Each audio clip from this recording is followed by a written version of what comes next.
Sathya Sai Speaks, Volume 11, Chapter 46. The Seesaw. Man is misled into believing that nature is his rival which has to be defeated and conquered. He struggles and suffers loss and pain in the process. He considers it heroic to undergo travail in what he calls conquest of nature.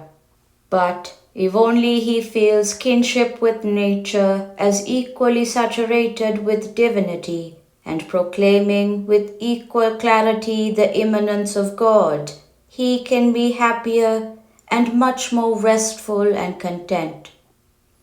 When you see everywhere, on every inch of ground, in every being, small or big, the footprint of God, nature is seen in a new vesture of glory, a manifestation that demands worship rather than exploitation and enslavement. The ego in man sets him against all else. Silence it, and all becomes one's kith and kin. The ego is first sprout from the seed of ignorance, which is not a positive acquisition, but only the absence of knowledge. When knowledge shines, inner and outer natures are both seen as divine.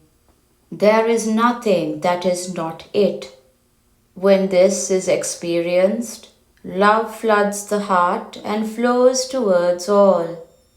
There is no independence, there is only interdependence. For all waves are equally dependent on the sea beneath. You use the word my own. Who is this my who owns you and whom you own as yourself? It is the divine in you and in all. Svecha is the word in Sanskrit for one's desire, the ichcha, desire of swa, oneself. Since the self of one and the self of all else are the same, Svecha should be the common factor in all desires, namely love. Listen to the voice of God that warns, directs, prompts, and prevents.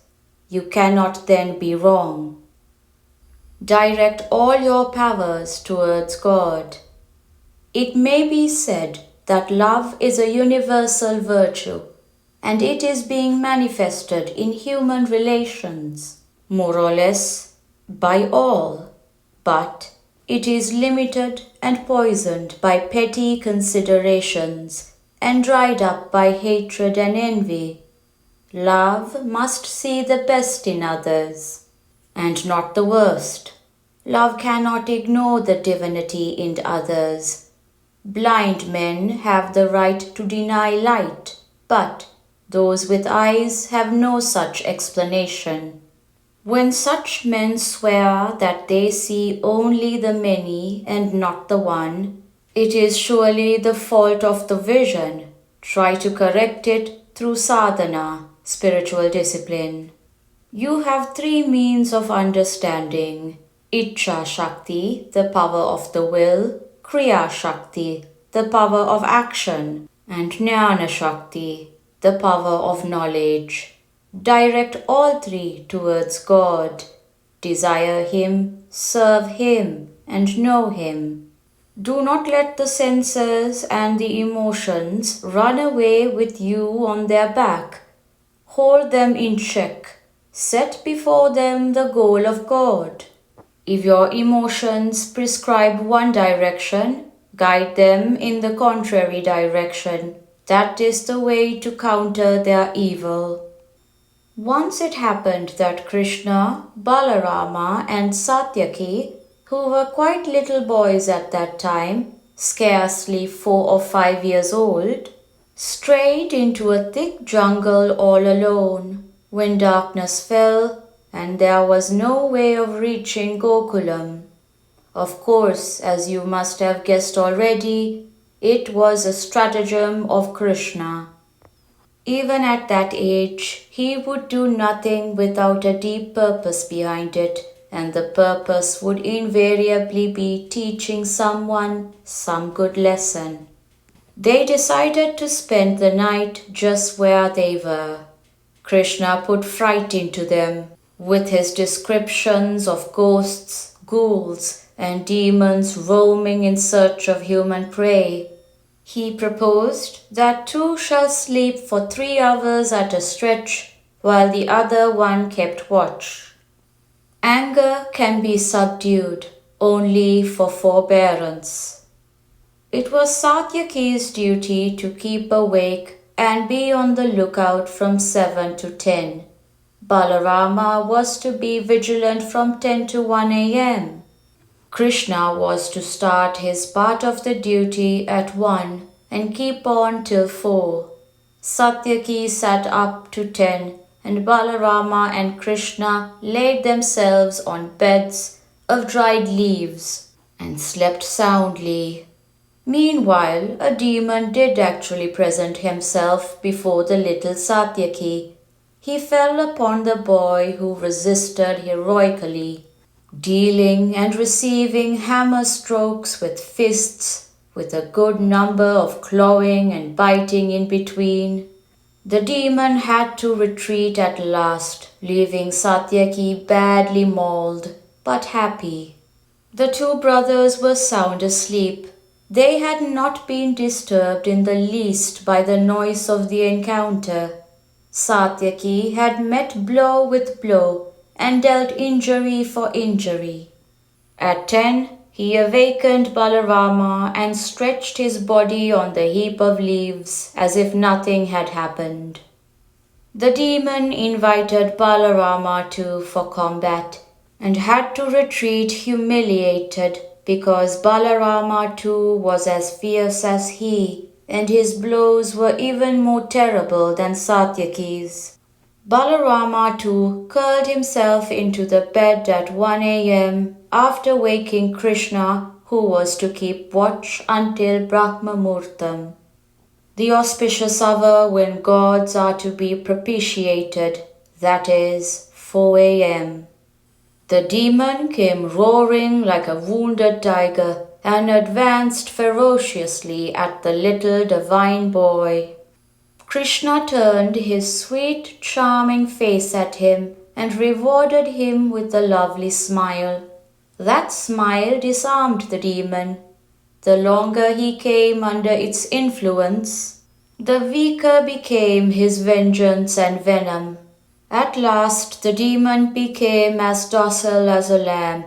When the other 2 woke, they were surprised at the victory that Krishna had won by the weaponry of love. You cannot destroy anger by anger, cruelty by cruelty, hatred by hatred. Anger can be subdued only by forbearance. Cruelty can be overcome only by non-violence. And hatred yields only to charity and compassion. Become rulers of the inner empire. Arjuna too once charged his eldest brother Dharmaraja with callous indifference to the sufferings of his other brothers and of their queen Draupadi and her children. He flung arrows of scorn at him for his blind adherence to morality and righteousness, even in the face of the heinous provocations for retaliation instigated by their cousins.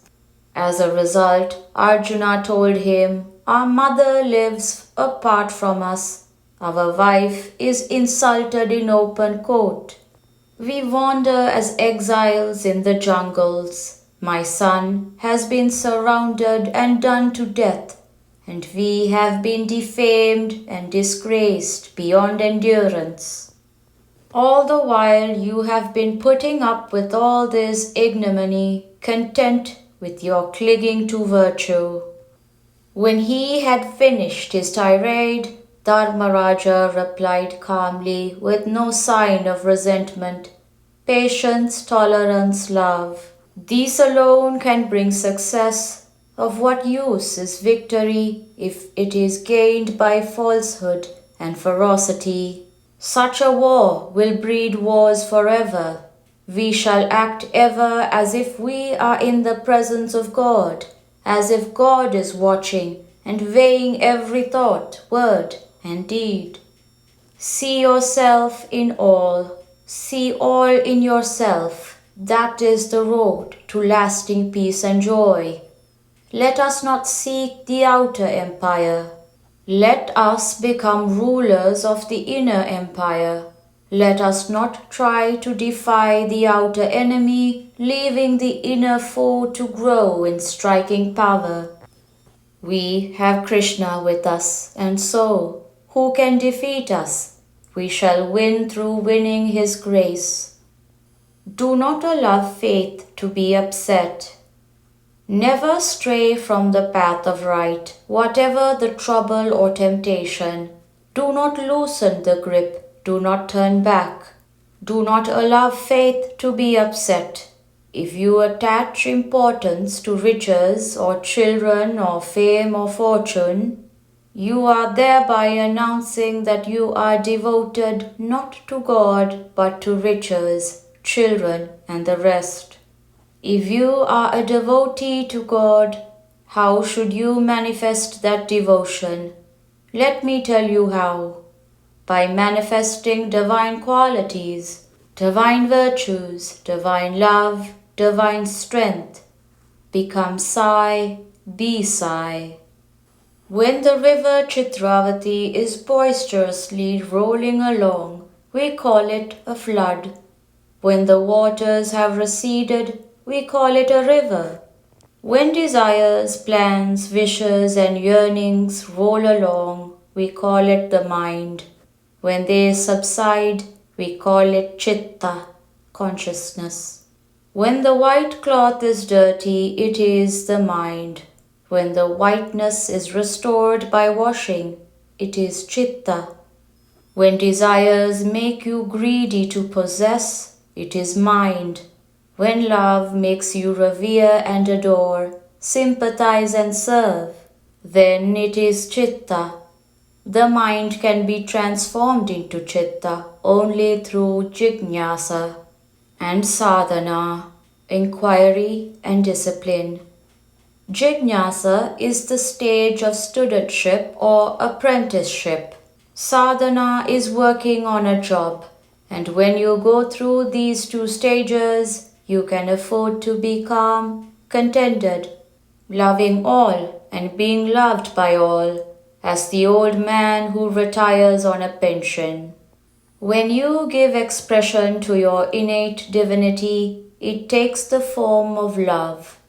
Ramakrishna Paramahamsa could not tolerate someone walking on grass. He felt the weight of the feet and the crushing himself. View the universe as the handiwork of God. You have to be busy yourselves with activity in order to use time and skill to the best advantage. This is your duty, and duty is God. The dull and the inert will hesitate to be active for fear of exhaustion or failure or loss. The emotional, passionate individuals will plunge headlong and crave for quick results, and they will be disappointed if they do not come in. But balanced persons will be active because it is their duty. They will not be agitated by anything, failure or success.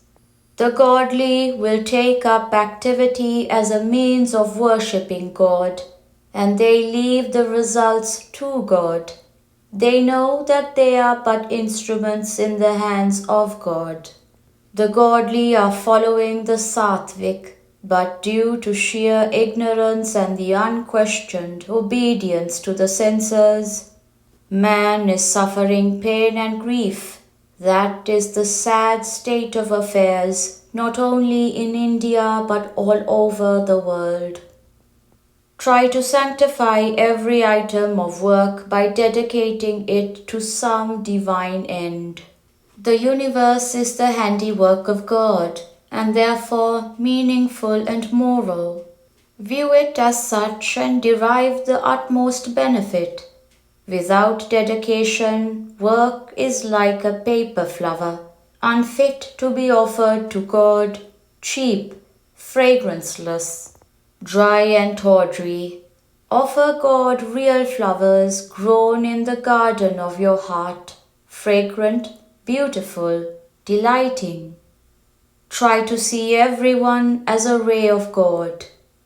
Life is a seesaw with man sitting on a plank poised on the round log. The log represents Jnana Shakti, which is his basic nature of wisdom. When the plank comes down to one side, it symbolizes Ichcha Shakti, which is Bhakti Yoga, emotional adoration, the path of devotion. When it comes down on the other side, it symbolizes Kriya Shakti, the path of action.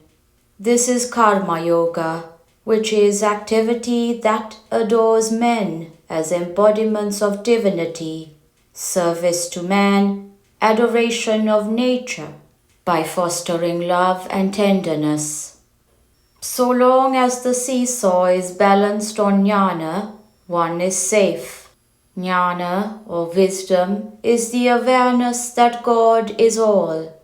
God is the seed, the universe is the tree. Our instincts, emotions, and passions are the branches and twigs. Intelligence is the flower. Pure, unattached consciousness is the fruit. And love is the sweetness in that fruit. Prashanti Nilayam, September 26, 1972.